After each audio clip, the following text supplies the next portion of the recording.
la difficulté à laquelle on se heurte, c'est est-ce qu'aujourd'hui, on a encore le choix?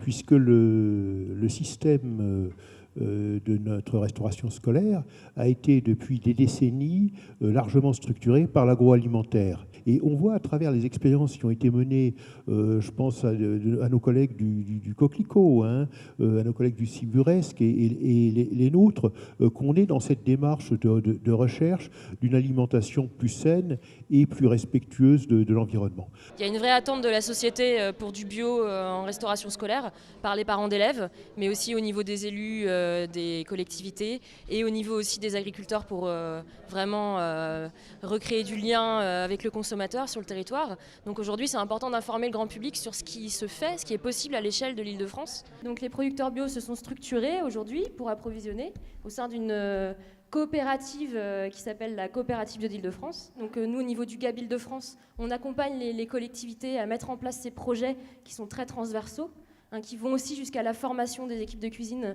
où on s'appuie sur le collectif Les Pieds dans le Plat, donc vous avez pu voir le résultat au buffet de ce midi.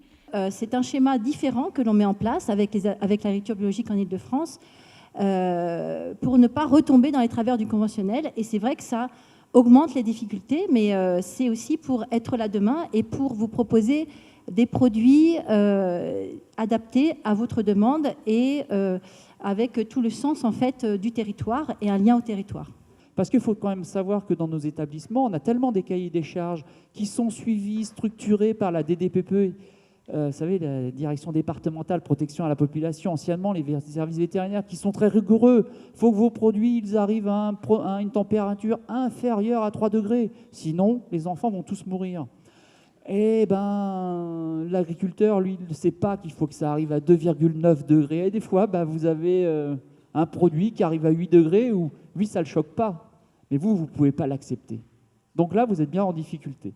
Donc tout ça, il va falloir un petit peu de temps pour qu'on apprenne à se connaître, pour qu'on trouve des passerelles, pour qu'on trouve de la logistique qui va amener ces beaux produits dans nos cuisines centrales auxquelles on est prêt à travailler.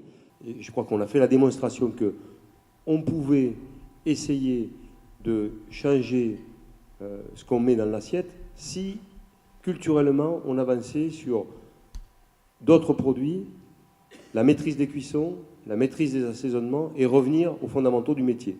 C'est ça qu'on dit. Maintenant, il faut gérer ce delta, il faut gérer le temps nécessaire à la mise en œuvre. Et ça peut être sur un plat. Allons-y sur un plat, sur une unité, et puis après sur deux, et puis ayons vos retours, et puis échangeons, contribuons, avançons ensemble, soyons dans la réflexion et dans l'action et l'élaboration. C'est ça que j'ai envie de dire.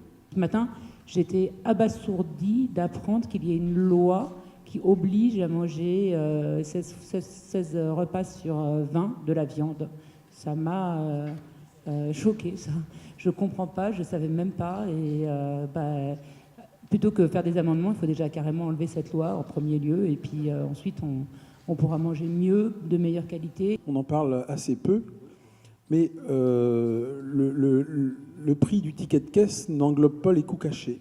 Les coûts cachés, c'est les coûts de dépollution d'eau, les coûts d'algues vertes chez nous en Bretagne, les coûts de PAC, de santé publique, et j'en passe encore certainement, qui devraient être pris en compte dans le ticket. Parce que bien sûr, après, pareil, la dépollution de l'eau, j'ai oublié. C'est quand même une agriculture vertueuse. On voit bien que s'il n'y a pas de pesticides dans les champs, il n'y en aura pas dans les nappes phréatiques. Personne aujourd'hui ne calcule ce budget global consacré à l'alimentation et au coût caché de l'alimentation. Personne ne le fait. Et la ville ne peut pas le faire, ce n'est pas dans ses missions, c'est normal. Mais cette réflexion, elle doit être sociale et collective. Je conclus que la poursuite de la tendance de spécialisation, d'ouverture, qui a caractérisé l'évolution du système agroalimentaire depuis une cinquantaine d'années, s'accompagne nécessairement de contamination environnementale très très importante, même si, parce que ça faisait partie aussi du scénario, même si on raisonne au plus près l'agriculture et la fertilisation, ce n'est qu'avec un système basé sur l'autonomie des exploitations, la reconnexion de l'agriculture et l'élevage, la généralisation de l'agriculture biologique, qu'on peut véritablement inverser la situation de pollution. Mais que ce système est parfaitement capable de nourrir la France.